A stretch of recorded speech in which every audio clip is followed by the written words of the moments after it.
അന്ന് +2 കഴിഞ്ഞ സമയത്ത് തയ്യലിന് പോയാൽ മതി എന്ന് പറഞ്ഞപ്പോ അന്ന് കേട്ടില്ല. അന്ന് എഞ്ചിനീയറിംഗിന് പോകണമെന്ന് പറഞ്ഞ് മോങ്ങി. എന്നിട്ടാ എഞ്ചിനീയറിംഗിന് കൊണ്ടുപോയി തള്ളിയത്.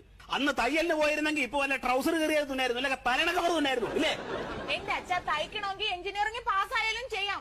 എഞ്ചിനീയറിംഗ് പാസ്സായ എത്രയോ പേര് ഇപ്പൊ തയ്യൽ ജോലി ചെയ്യുന്നുണ്ട്. അതുപോലെ ഞാൻ ചെയ്തോളാം. അച്ഛൻ എനിക്കൊരു മെഷീൻ മേടിച്ചാ. ട്രൗസർ തുന്ന എന്താണ് എഞ്ചിനീയറിംഗിന് പോണത്?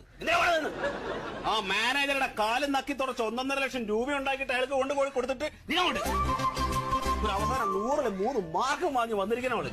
എന്റെ അച്ഛ എന്റെ കൂടെ പഠിച്ചവർക്ക് 1-1.5 മാർക്ക്, എനിക്ക് 3 മാർക്കില്ലേ? അപ്പൊ ഞാനല്ലേ ഫസ്റ്റ്. എനിക്ക് ചൊറിഞ്ഞു വരുന്നുണ്ട്. അച്ഛൻ ചൊറിഞ്ഞു വരുമൊന്നും വേണ്ട. റീവാലുവേഷന് കൊടുത്താലേ ചിലപ്പോ എനിക്ക് ഫസ്റ്റ് ക്ലാസ് എങ്കിലും കിട്ടും. എന്തിനോട്?